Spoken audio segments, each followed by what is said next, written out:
اچھا اب دیکھیں 1932 میں کمیونل ایوارڈ ہوا British prime minister Ramsay MacDonald upheld separate electorates for Muslims and minorities. تو اس میں 1932 کے الیکشنز میں ریمشے میک ڈونلڈ نے جو ہے وہ سیپریٹ الیکٹوریٹس پرووائڈ کیے مسلمس کے لیے بھی اور مائنورٹیز کے لیے بھی. President preserved Muslim electorate weightage in majority and minority provinces. تو اس میں بیسیکلی مسلمس کو جو ہے نا سیپریٹ سیٹس دی گئیں اور جن پر مسلمس جو ہے نا صرف مطلب امیدوار ہی کامیاب ہو سکتے تھے. تو this was a huge achievement by the Muslims. But اس میں کوئی خاطر خواہ ان الیکشنز میں جو ہے نا مسلمانوں کو سوری الیکشن تو آگے ہونے ہیں نا 1937. تو 1935 میں گورنمنٹ آف انڈیا ایکٹ 1935 بنا establish provincial autonomy abolish diarchy proposed a weak Indian federation. ٹھیک ہے. Provided the structural framework later adapted for the post independence constitutions. تو اس نے جو ہے نا اسٹرکچرل فریم ورک پرووائڈ کیا جس کو بعد میں پوسٹ انڈیپینڈنٹ کانسٹیٹیوشنس کے طور پر بھی انڈیا اور پاکستان کے یوز کیا جاتا رہا. 1937 میں جو ہے نا پروونشل الیکشنز ہوئے. Congress won majority in 7 provinces. Muslim League perform poorly due to weak organization.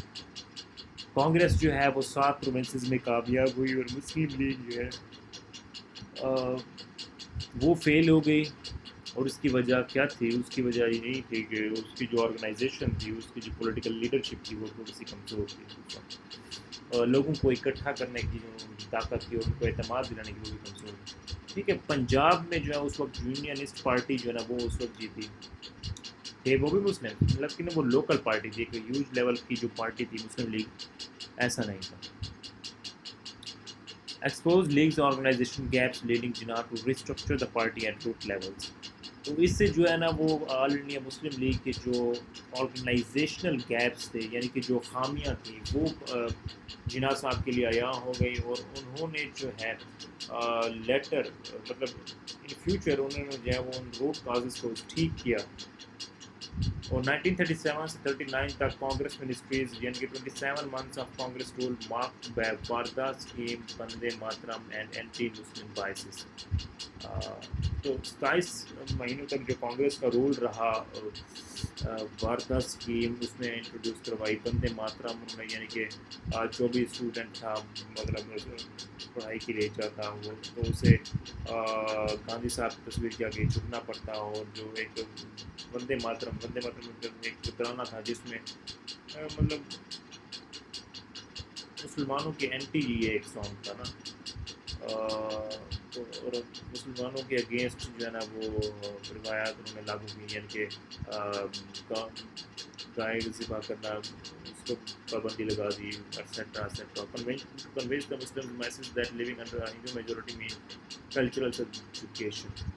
تو بیسیکلی اسی جو کانگریس کا رول تھا نا 1937 اور 1930 اس سے جو ہے نا تمام مسلمان چاہے وہ ریجنل تھے یا پھر مطلب جہاں کہیں بھی مسلمان تھے تمام مسلمانوں کو جب کانگریس نے ایکولی اگنور کیا اور ایکولی ان کو نقصان پہنچایا کلچرلی اور دوسرے طریقوں سے بھی. تو اس سے مسلمز اس بات پر کنونس ہو گئے کہ ہندو میجورٹی کے اندر رہنا ایسا ہی ہے جیسے کہ اپنے کلچرل رسم و روایات کو بھول جانا اور غلامی کی زندگی گزارنا ٹوٹلی. 1939 جو ڈے آف ڈیلیورنس کے نام سے جانا جاتا ہے اور اس کو celebrated on December 22, 1939 following the resignation of Congress ministries over World War II entry. تو اس میں World War II کی انٹری کے بعد جو کانگریس منسٹریز تھیں انہوں نے ریزائن کر دیا. اور یہ کیوں ریزائن کیا؟ کیونکہ World War II میں جو ہے برٹش چاہ رہے تھے کہ جو انڈیا ہندوز تھے جو کانگریس پارٹی تھی وہ اپنے سولجرز جو ہے نا وہ World War II کے لیے بھیجیں. ٹھیک ہے. جب جاپان جو ہے تقریباً ساؤتھ ایسٹ جو مطلب کنٹریز تھے اس وقت مالدیوز یہ والے علاقے تو وہاں تک پہنچ چکے تھے. تو برٹش نے جو ہے وہ یہاں سے فوج تیار کرنی شروع کر دی لڑائی کے لیے. تو اس وجہ سے تنگ آ کر کانگریس نے استعفیٰ دے دیا. re-energized Muslim League cadre and marked the permanent end of Congress rule over Muslims. تو اس سے یہ ہوا کہ مسلم لیگ نے اس چیز کو حتمی فل سٹاپ لگا دیا کہ آئندہ سے کانگریس مسلمز پر رول نہیں کرے گی. ٹھیک ہے. 1940 میں لاہور ریزولوشن ہوئی passed on March 23 demanding independent sovereign states in Muslim majority zones. Lahore resolution نے یہ ڈیمانڈ کیا کہ سیپریٹ جو انڈیپینڈنٹ ساورن اسٹیٹ بنائی جائے مسلم میجورٹی ایریاز میں, اور فارملی اڈاپٹ پاکستان. تو اس میں واضح طور پر پاکستان کا نام بھی یوز کیا گیا تھا, singular political goal of the Muslim league. تو پاکستان جو نام تھا یہ بیسیکلی اڈاپٹ کیا گیا تھا لاہور ریزولوشن کی طرح. تو یہ ایک سنگل پولیٹیکل گول تھا مسلم لیگ کا. تو یہ بھی واضح طور پر بتایا گیا تھا اس لیگ میں, سوری لاہور ریزولوشن میں. 1942 میں کرپس مشن ہوا. Sir Stafford Cripps proposed post war dominion status with an option to secede for provinces. Sir Stafford Cripps نے پرپوز کیا جو پوسٹ وار ڈومینین اسٹیٹس تھا an opinion to secure for provinces. تو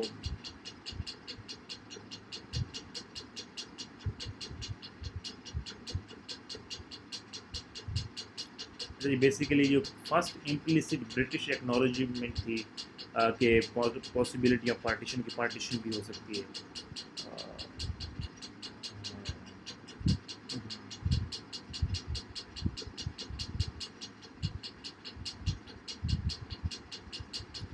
بعد میں 1944 میں جناب گاندھی ٹاکس ہوئے. 14 بائی لیٹرل میٹنگز ہوئی. Biases based on CR formula failed over two nation theory and plebiscite terms officially elevated Jinnah sole spokesperson status opposite Gandhi.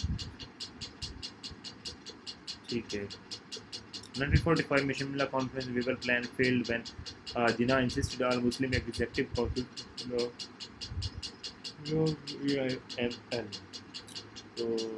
waiver plan fail ہو گیا اس وجہ سے کیونکہ جناح نے جو ہے کلیئرلی یہ بات کی تھی کہ جو مسلم ایگزیکٹو کونسل کی سیٹس ہیں وہ آل انڈیا مسلم لیگ کو دینی چاہیے, جبکہ جو اس وقت کے وائس رائے تھے وہ چاہتا تھا کہ ایک سیٹ جو ہے وہ یونینسٹ پارٹی کو دی جائے کہ وہ بھی ایک مسلمانوں کی نمائندگی بتائے, اور بلکہ وہ اصل میں برٹش کے چہیتے تھے, سیدھی سی بات ہے. اور برٹش نے ان کو کافی حد تک زمینیں بھی دی تھیں.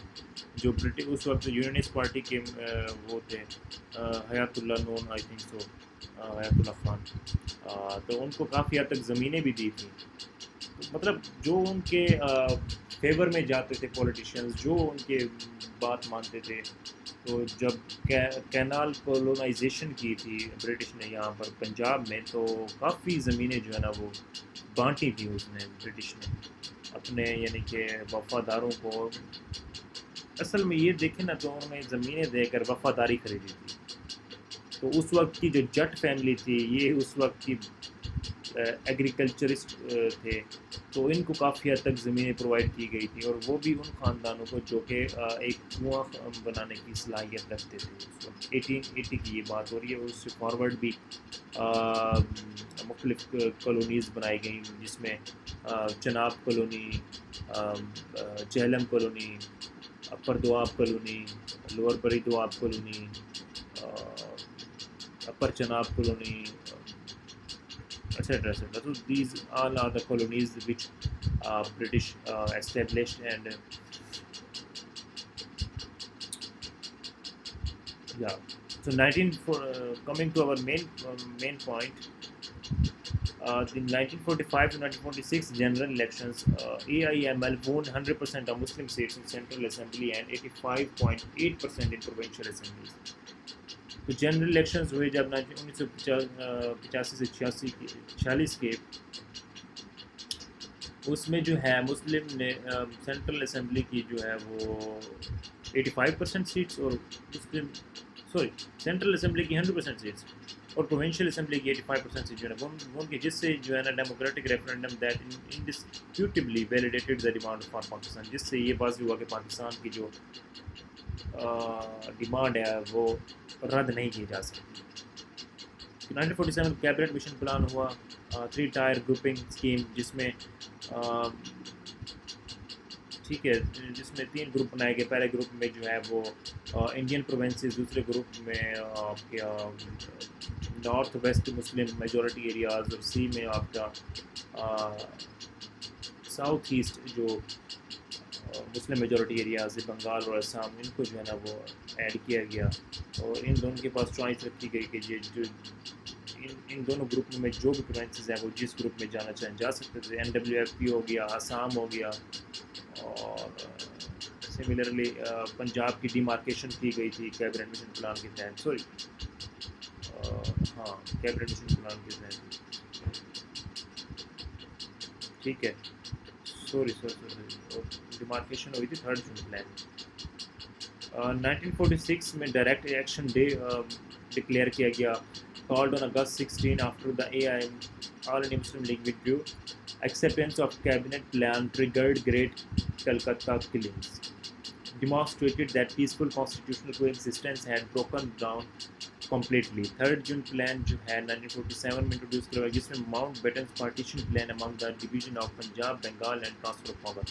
یہ ساری چیزیں جو ہے نا ماؤنٹ بیٹن نے پارٹیشن پلان اناؤنس کیا جو کہ پنجاب اور بنگال کو ڈیوائڈ کر رہا تھا. کیونکہ دیکھیں نا پنجاب میں ایک سائڈ پر مسلم کی پاپولیشن تھی, مسلم میجورٹی تھی, اور جبکہ پنجاب کی دوسری سائڈ پر یہ امرتسر اور یہ والے علاقے جو ہے نا یہاں پر ہندوؤں کی جو ہے نا میجورٹی تھی. تو سملرلی بنگال میں بھی ایسا ہی تھا. تو پنجاب اور بنگال کو ڈیوائڈ کیا گیا اور ان کو جو ورچولی پہلے ورچولی ڈیوائڈ کیا, تو ان دونوں کی ڈویژنس کو یہ مطلب اختیار دیا گیا کہ وہ چاہیں تو اکٹھے رہ سکتے ہیں اور اگر وہ چاہیں تو ڈیوائڈ ہو سکتے ہیں. تو دونوں نے ڈیوائڈ ہونا پسند کیا. Set August 15, 1947 as the official date for the birth of India and Pakistan. 3rd June plan نے جو کہ 3rd June 1947 کو دیا گیا, تو اس نے اگست 15, 1947 کو جو ہے نا آفیشیل ڈیٹ اناؤنس کی گئی کہ وہ جو ہے نا برتھ آف انڈیا اور پاکستان یہ ٹھیک ہے. Radcliffe award, boundary commission demarcated borders and just awards of Gurdaspur, Ferozepur and Calcutta to India. تو کلکتہ, گرداسپور اور فیروزپور کے جو یہ ڈسٹرکٹس تھے یہ ریڈ کلف صاحب نے بڑی چالاکی سے انڈیا کو دے دیے. اور ان کا جو مین مقصد تھا انڈیا کا اس کے پیچھے گرداسپور سے جو ہے گرداسپور سے جو ہے آپ کا جو کشمیر ہے وہاں تک رسائی حاصل کر لی انڈیا نے. اور فیروزپور کو حاصل کرنے کا مین مقصد یہ تھا وہاں پر جو مادھوپور ڈیم ہے, Ferozepur head works Madhopur head works اور فیروزپور ہیڈ ورکس جو ہے وہاں پر کنٹرول پانا تھا انڈیا کا جو مین مقصد ہے. کیونکہ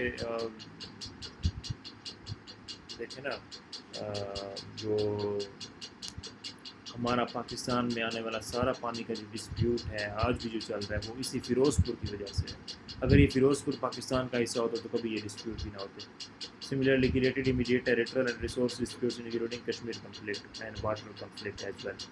So 1947 میں انڈیپینڈنس آف پاکستان ہوئی. قائد اعظم لک آتھ as the first governor Quaid Azam محمد علی جناح صاحب took oath as the first Governor General on August 14, 1947. Fulfillment of the struggle, Pakistan emerged as an independent sovereign state. اس سے یہ ہوا کہ پاکستان جو ہے انڈیپینڈنٹ سوورن اسٹیٹ کے طور پر ہوا. So this is all about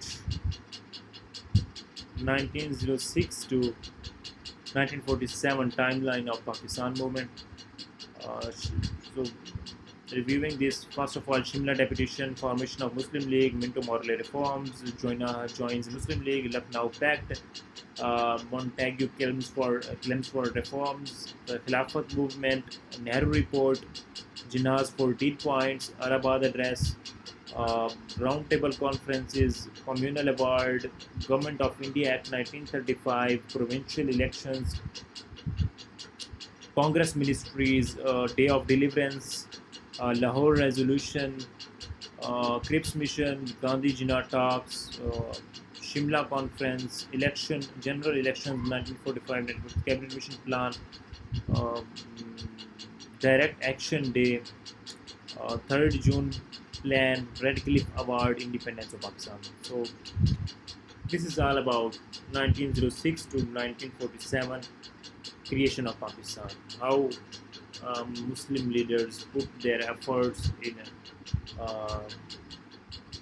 demand for the separate electorate